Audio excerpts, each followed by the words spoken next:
जय श्री महाकाल भक्तों, चुपके से कुत्ते को खिला दो ये एक चीज, 7 जन्मों की गरीबी से मुक्ति का संकेत। भूमिका। भारतीय सनातन परंपरा में जीवों की सेवा को सबसे बड़ा पुण्य माना गया है। विशेष रूप से कुत्ते की सेवा का संबंध शनि देव और भैरव बाबा से जोड़ा जाता है। शास्त्रों और लोक मान्यताओं में कहा गया है कि जब व्यक्ति निरंतर आर्थिक अभाव, कर्ज, संघर्ष और दुर्भाग्य से घिरा रहता है, तो उसके पीछे पूर्व जन्मों के कर्म और शनि दोष प्रमुख कारण बनते हैं। ऐसे में कुत्ते को गुप्त रूप से एक विशेष वस्तु खिलाने का उपाय अत्यंत प्रभावी माना गया है। यह उपाय दिखावे के लिए नहीं, बल्कि श्रद्धा और करुणा के साथ किया जाता है। कुत्ते का आध्यात्मिक महत्व। कुत्ता केवल एक पशु नहीं है, बल्कि उसे धर्म का रक्षक माना गया है।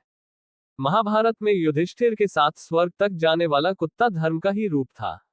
शिव के गण भैरव बाबा के वाहन कुत्ते को माना गया है। शनि देव की पीड़ा से मुक्ति दिलाने में कुत्ते की सेवा अत्यंत फलदायी मानी जाती है। जब व्यक्ति कुत्ते को भोजन देता है, तो उसके जीवन से भय, अभाव और दरिद्रता धीरे धीरे दूर होने लगती है। गरीबी और पूर्व जन्मों का संबंध। ज्योतिष शास्त्र के अनुसार यदि व्यक्ति बार बार मेहनत करने के बाद भी सफलता प्राप्त नहीं कर पा रहा, पैसा टिकता नहीं है, परिवार में हमेशा आर्थिक तनाव रहता है, तो यह संकेत होता है कि पूर्व जन्मों के कर्म सक्रिय हैं। ऐसे कर्मों का फल केवल धन से नहीं, सेवा और करुणा से कटता है। कुत्ते को भोजन देना इन्हीं कर्मों को शांत करने का एक माध्यम माना गया है। वह एक विशेष चीज क्या है? यह एक चीज है सादा रोटी जिसमें थोड़ा सा सरसों का तेल लगा हो। कुछ परंपराओं में इसे काले तिल या थोड़ा सा गुड़ मिलाकर देने की भी मान्यता है। यह भोजन कुत्ते के लिए साधारण होता है, लेकिन आध्यात्मिक दृष्टि से अत्यंत शक्तिशाली माना गया है। ये भोजन कभी भी दिखाकर या लोगों को बताकर नहीं देना चाहिए। चुपके से क्यों देना जरूरी है? इस उपाय की सबसे बड़ी शर्त है गुप्तता।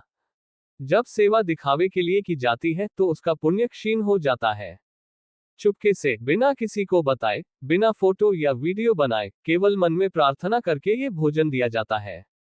ऐसा माना जाता है कि जब अहंकार शून्य होता है, तभी शनि देव प्रसन्न होते हैं। उपाय करने की विधि। सुबह या सूर्यास्त के बाद किसी शांत स्थान पर एक कुत्ते को यह भोजन दें। कुत्ता काला हो तो विशेष फलदायी माना गया है, लेकिन किसी भी रंग के कुत्ते को दिया गया भोजन पुण्य देता है। भोजन देते समय मन में ये संकल्प ले कि आप ये सेवा किसी स्वार्थ के लिए नहीं, बल्कि अपने कर्मों की शुद्धि के लिए कर रहे हैं। कितने समय तक करें उपाय? इस उपाय को नियमित रूप से किया जाए तो इसका प्रभाव शीघ्र दिखाई देने लगता है। कुछ लोग इसे शनिवार के दिन विशेष रूप से करते हैं। निरंतरता ही इस उपाय की शक्ति है। बीच में छोड़ देना या मन में संदेह रखना इसके प्रभाव को कम कर देता है। उपाय के दौरान सावधानियां। कुत्ते को कभी भी बासी या खराब भोजन न दें। उसे डांटे नहीं, डराए नहीं। यदि कुत्ता भोजन न खाए तो जबरदस्ती न करें। सेवा का भाव सबसे महत्वपूर्ण है। भोजन देने के बाद हाथ जोड़कर मन ही मन धन्यवाद करें। जीवन में आने वाले परिवर्तन। इस उपाय को करने वाले लोगों के अनुभव बताते हैं कि धीरे धीरे आर्थिक स्थिति में सुधार होने लगता है। कर्ज के रास्ते निकलने लगते हैं। नौकरी, व्यापार और आय के नए अवसर मिलने लगते हैं। मानसिक भय कम होता है और आत्मविश्वास बढ़ता है। ये बदलाव अचानक नहीं, लेकिन स्थायी होता है। 7 जन्मों की गरीबी का अर्थ। ये वाक्य केवल प्रतीकात्मक है। इसका अर्थ है कि व्यक्ति के गहरे कर्मबंधन ढीले पड़ने लगते हैं। जब सेवा और करुणा से कर्म करते हैं, तो जीवन की दिशा बदलने लगती है। यही कारण है कि इस उपाय को अत्यंत प्रभावशाली माना गया है। भक्ति और विश्वास का महत्व। यह उपाय किसी जादू की तरह नहीं, बल्कि आंतरिक परिवर्तन का मार्ग है। जब मन शुद्ध होता है, तो परिस्थितियां अपने आप बदलने लगती हैं। कुत्ते को दिया गया भोजन केवल पेट नहीं भरता, बल्कि आपके कर्मों को भी तृप्त करता है। यदि आप लंबे समय से गरीबी, संघर्ष और असफलता से जूझ रहे हैं, तो इस सरल लेकिन गहरे उपाय को अपना कर देखें।